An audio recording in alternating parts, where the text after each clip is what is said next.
A paz do Senhor, crianças, tudo bem? Sou tia Denise e nós estamos aqui para mais uma aula da nossa revista Juniores, da CPAD. Vamos iniciar esse trimestre falando sobre as vitórias do povo de Deus. Então, nas lições desse trimestre da nossa revista, nós vamos falar sobre as vitórias do povo de Deus, né? Que conquistaram com a misericórdia do Senhor. Então, na nossa primeira lição, nós vamos falar sobre a libertação do povo de Israel do Egito, né? De quando eles estavam escravos no Egito. Então, o título da nossa lição é Livres do Egito. O nosso textuário diz assim: para os seres humanos, isso não é possível, mas para Deus, tudo é possível. Mateus, capítulo 19, versículo 26, a parte B. Vamos repetir com a tia uma vez o textuário para a gente memorizar? Vamos lá? Para os seres humanos, isso não é possível, mas para Deus, tudo é possível.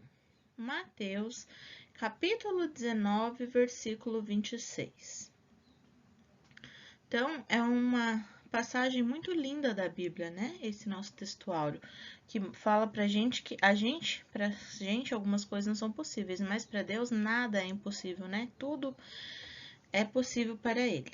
Então, vamos repetir só mais uma vez e aí a gente passa para nossa história. Então, vamos lá. Para os seres humanos, isso não é possível, mas para Deus, tudo é possível. Mateus, capítulo 19, versículo 26. Amém. A nossa leitura bíblica de hoje se encontra lá no livro de Êxodo, que está lá no capítulo 3, do versículo 1 até o 10, e também no capítulo 14, do versículo 1 até o 31. Então, a nossa história de hoje vai falar sobre Moisés, né? Porque Moisés foi considerado um grande libertador. Então, nós vamos conhecer um pouco da história de Moisés. Vamos lá? Então, os israelitas, eles estavam sendo escravizados lá no Egito por Faraó. E eles estavam vivendo uma situação muito triste. Então, eles resolveram clamar a Deus, para que Deus libertasse eles daquele sofrimento. E no tempo certo, o Senhor ouviu o clamor dos seus filhos, então Deus escolhe um servo fiel para libertá-los. E esse servo fiel se chamava Moisés. Por isso que a tia colocou a figura do Moisés, um grande libertador. E o encontro que Deus teve com Moisés foi assim. Moisés foi pelos montes procurar o rebanho do seu sogro, né? Que ele estava cuidando, ajudando o sogro a cuidar do rebanho. Então, depois de muito caminhar, ele chegou num local onde havia uma pequena árvore, que era chamada de sarça. E aí, ele reparou que a árvore estava em chamas, mas as suas folhas e galhos não se consumiam, mesmo pegando fogo, né? Não se consumia. E aí, de repente, ele escuta a voz do Senhor falando para ele tirar a sandália dos pés, porque o lugar que ele estava pisando era santo. E aí, depois disso, Moisés se prostra e adora o Senhor. E aí, Deus fala para ele que Deus havia escolhido ele para libertar o povo de Israel daquela escravidão do Egito. Então, que ele deveria falar com o Faraó para que o Faraó deixasse o povo hebreu adorar ao Senhor no deserto. Então Moisés fala com o Senhor, escuta a voz dele, e aí o Moisés vai lá e diz, né, todas as palavras que o Senhor manda ele dizer para o faraó, mas o faraó não concorda, né, de primeira assim, em libertar o povo. Então, Deus começa a mandar as pragas lá no Egito, as 10 pragas. Então Deus começa a mandar a primeira, o faraó continua com o coração endurecido, manda a segunda praga, o faraó continua com o coração endurecido, né? Então, assim, ele não autoriza Moisés a libertar o povo, a tirar o povo daquela escravidão, sendo que Deus escolheu justamente o Moisés para libertar, né? Mas o faraó fica com o coração endurecido. Então Deus manda as pragas e mesmo assim ele não liberta, né? Então, quando ele converte a água em sangue, né, por ordem do Senhor, o faraó fica meio assim, mas não liberta. Então Deus manda lá a segunda praga, as rãs. Também não resolve. Manda os mosquitos, não resolve. Manda as moscas, não resolve. Aí chega lá na quinta praga. Deus manda peste nos animais, né? Mata os animais. Faraó fica meio balançado, mas ainda tá com o coração endurecido e não autoriza o povo sair do Egito. Aí vem a sexta praga, né? As úlceras, as doenças. Também não resolve. Vem lá a sétima praga, né? A chuva de pedras, que destrói tudo. E mesmo assim, ele continua com o coração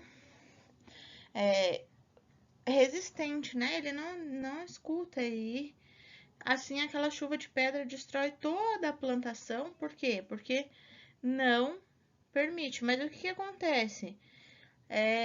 Destruiu todo o Egito, mas a região onde o povo de Deus, os israelitas, moravam, não foi destruída, né? Não foi atingida. Aí Deus manda de novo a oitava praga, porque Faraó continua resistente. Então, o Senhor toca no povo egípcio a fim de fazer a justiça de novo, libertar o seu povo. Então Deus envia um vento que passa seguido de inúmeros gafanhotos, que devorou quase tudo o que o faraó possuía.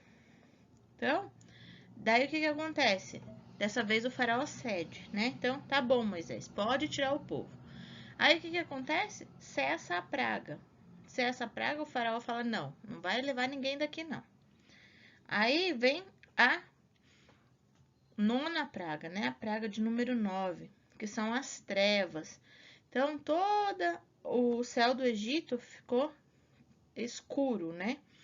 Menos onde estavam os filhos de Israel. E nem isso foi suficiente para o faraó libertar o povo. Então vem a 10ª praga, né? Que é a morte dos primogênitos. Então todos os primogênitos, todos os primeiros filhos do povo egípcio morreu, desde os animais até dos servos, inclusive o filho do próprio faraó, né? Morre. Então, aí o que acontece? Tem uma grande comoção lá no Egito, né? E aí, depois de muita insistência, por essa dor tão grande que o faraó estava sentindo por ter perdido o filho, ele resolve, né, deixar o povo sair do Egito. Só que ele liberta o povo. Então tá bom. Então pode ir, Moisés, leva o povo. E aí, o que acontece? O povo vai para o deserto. E aí, o faraó se arrepende, né? A dureza no coração dele, mesmo com aqueles 10 castigos, aquelas 10 pragas que devastaram o Egito e ele permitindo o povo hebreu sair, ele ainda estava assim muito irritado, muito nervoso. Então, eles já estavam no caminho, né? Já lá no deserto, e o rei egípcio reuniu o exército e mandou o exército ir atrás e capturar eles.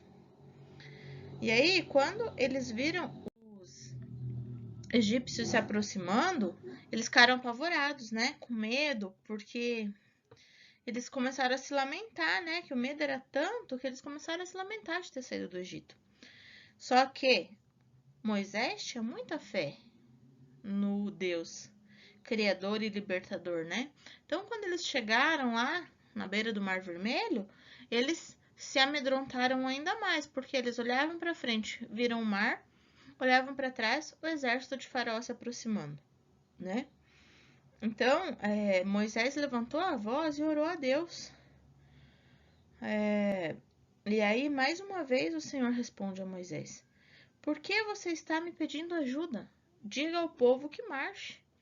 Então, diante do Mar Vermelho, o Moisés levanta a vara, estende ela e as águas se dividem, né, ao meio. E a nação de Israel passa sem se molhar.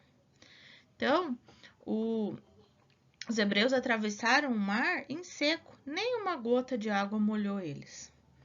E quando os egípcios não conseguiram voltar para o lugar que eles estavam antes, por quê? Porque quando eles começaram a ir atrás do povo de Israel, o povo de Israel passou, atravessou o mar, Deus mandou Moisés estender as mãos de novo e as águas do Mar Vermelho cobriram os egípcios. Todos eles morreram afogados. Não sobrou nenhum egípcio vivo ali. Mas os israelitas atravessaram o mar e em terra seca chegaram, né, lá ao mar, porque o mar se abriu, então eles atravessaram na terra seca e chegaram com vida do outro lado, diferente dos egípcios. Então, o Senhor é fiel, né, e cuida daqueles que creem nele. Então, quando eles chegam do outro lado, eles festejam a vitória, o milagre, né? Deus ter cuidado deles e ter aberto o Mar Vermelho para eles passarem para o outro lado. Então eles dançaram, cantaram e agradeceram a Deus pela vitória. E aí, com isso, a tia quer chegar no ponto assim. Deus escolheu um servo muito especial para livrar Israel, né? Que foi o Moisés. E o Moisés era o homem mais manso da terra. E ele recebeu essa incumbência de ir lá até a casa do faraó e entregar a mensagem de Deus, que dizia que o rei deveria deixar o povo hebreu e adorar o Senhor no deserto. E como o faraó, com o coração duro, não quis nem mesmo saber quem era esse Deus dos hebreus, mesmo assim o Senhor glorificou o nome dele sobre todo o Egito, né? Por quê? Porque Deus libertou o povo da escravidão com mão forte e o seu braço estendido. Só que na noite anterior à saída deles, né? Na noite antes de serem tocados os primogênitos, Deus mandou eles realizar uma festa que nós comemoramos hoje, né? No dia de hoje nós comemoramos essa festa. Que essa festa seria comemorada pelas futuras gerações, em memória daquele grande feito que Deus fez em favor do povo de Israel, né? E esse grande feito é a Páscoa. Então, para nós cristãos, a Páscoa é uma recordação do período não só que Jesus celebrou a última ceia antes de ser crucificado e depois ressuscitado, mas a primeira Páscoa foi celebrada lá no Egito ainda, antes dos judeus serem libertados. Porque assim, Deus mandou matar, cada família matar um cordeiro, passar o sangue no umbral das portas, né? Que aí o mal não tocaria neles. Então, como resultado deles terem obedecido à voz do Senhor, o anjo da morte não tocou nos primogênitos israelitas, judeus, né? E aí, então, o cordeiro que a gente tem como símbolo da nossa Páscoa é por conta disso, né? De ter sido sacrificado para o sangue ser passado nos umbrais das portas. Os pães asmos são uma lembrança dessa mesma época também, por quê? Porque não teve tempo de fermentar a massa, porque eles estavam com pressa, era a última festa que eles iam fazer antes de sair do Egito. E também tem o festival da colheita, em que eles faziam as ofertas das primícias da cevada, né? Então, são os símbolos da nossa Páscoa cristã que surgiram lá na noite anterior ao povo sair do Egito. Então, a gente tem que lembrar, né, de suma importância que a gente lembre que a Páscoa é um evento que marcou o dia em que os hebreus foram libertos da escravidão do Egito. O dia que Deus, através de Moisés, tirou o povo judeu lá do Egito, né? Depois das 10 pragas. Então, eles comemoram a Páscoa no sábado e Deus continua, né, nos ajudando, nos libertando até nos dias atuais. Porque naquela época o sábado era sagrado, para os judeus ainda é. Então eles não podiam fazer nada no sábado e Deus os libertou no sábado. Então, para nós, a verdadeira Páscoa é a Santa Ceia do Senhor, que nos lembra a morte e a ressurreição de Jesus Cristo. E para os judeus, né, naquela época, aí teve essa origem por conta de Deus tirar o seu povo do Egito, salvar o seu povo, né, libertar os israelitas da mão de Faraó. Então, por isso que é comemorada a Páscoa. E ela teve origem lá, no Egito. E depois, posteriormente, Jesus, né, celebra a última ceia antes de ser crucificado e comemora a Páscoa, né? Então, antes deles obterem a liberdade, os escravos deviam mostrar fé no grande livramento que o Senhor lhes daria. E o sinal de sangue que devia ser posto em suas casas, e deviam com as famílias se separar dos egípcios, né? E se reunir dentro das suas próprias moradias. Não podia ter nenhum israelita, nenhum judeu fora da sua casa quando o anjo da morte passasse. E por essa obediência, né, eles deviam dar prova de fé ao Senhor, fazer o que Deus mandou, né? Se recolher em suas moradias, passar o sangue do cordeiro nas portas e celebrar essa festa que ficou conhecida como a Páscoa. Por quê? Porque o Senhor é fiel e Ele cuida daqueles que creem nele. Então, Deus libertou os israelitas da escravidão quando eles clamaram a Deus em meio à dificuldade. E Deus também cuida de nós como um pai que se compadece dos seus filhos. E aí eu pergunto para cada um de vocês: você tem o hábito de falar com Deus quando algum problema acontece e a situação fica muito difícil de resolver? Porque Deus trata dos seus servos de maneira especial. Assim como o povo israelita se deparou com muitas dificuldades e se viu sem saída diante do Mar Vermelho, tem também situações nas nossas vidas que a gente pensa que não vai conseguir, né, superar. Só que se a gente clama a Deus com fé, o Senhor nos mostra a solução. Deus também vai abrir o Mar Vermelho das dificuldades que está à nossa frente para que a gente possa passar, né? Então a gente tem que ter fé, porque do mesmo jeito que Deus escolheu Moisés para salvar o seu povo, libertar o seu povo, Deus usa hoje eu, você, né? As pessoas, nós temos que estar preparados, ter fé, crer em Deus que Ele vai abrir os mar vermelho que aparecem na nossa frente e nos dar a vitória. Amém?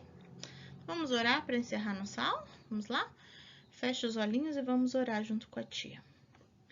Papai querido, obrigada, Senhor, por mais uma aula. Estivemos aqui para aprender mais um pouco da Tua palavra, Senhor, mais um pouco dos Teus grandes feitos em favor da nossa vida, Senhor. Venha, Pai, derramar a Tua misericórdia sobre cada um de nós, nos dando sabedoria, coragem, Deus, para vencer as lutas impostas nas nossas vidas. Nos abençoa, Senhor, nos dá entendimento, para que possamos, Senhor, clamar a Ti, Deus, de todo o coração. Que os mar vermelhos que aparecer na nossa frente, Senhor, não venham para turbar a nossa fé, mas que nos aproximem cada dia mais de Ti, Senhor. Para que possamos honrar, meu Deus, o sacrifício que o Teu Filho fez lá naquela cruz, em favor de cada um de nós, para nos dar a salvação e a vida eterna, Pai. Eu te peço, Deus, seja com cada um de nós, nos dando uma semana abençoada, em sabedoria para lidarmos com todos esses percalços da vida, Jesus. É o que eu te peço, Senhor. Amém. Isso, meus amores, um beijo da Tia D no coração de vocês. Fiquem com Deus. Tenham uma Páscoa abençoada. Lembrando o verdadeiro significado da Páscoa, que é Jesus, né? A ressurreição, a salvação, a vida eterna. Fiquem com Deus e até a próxima aula.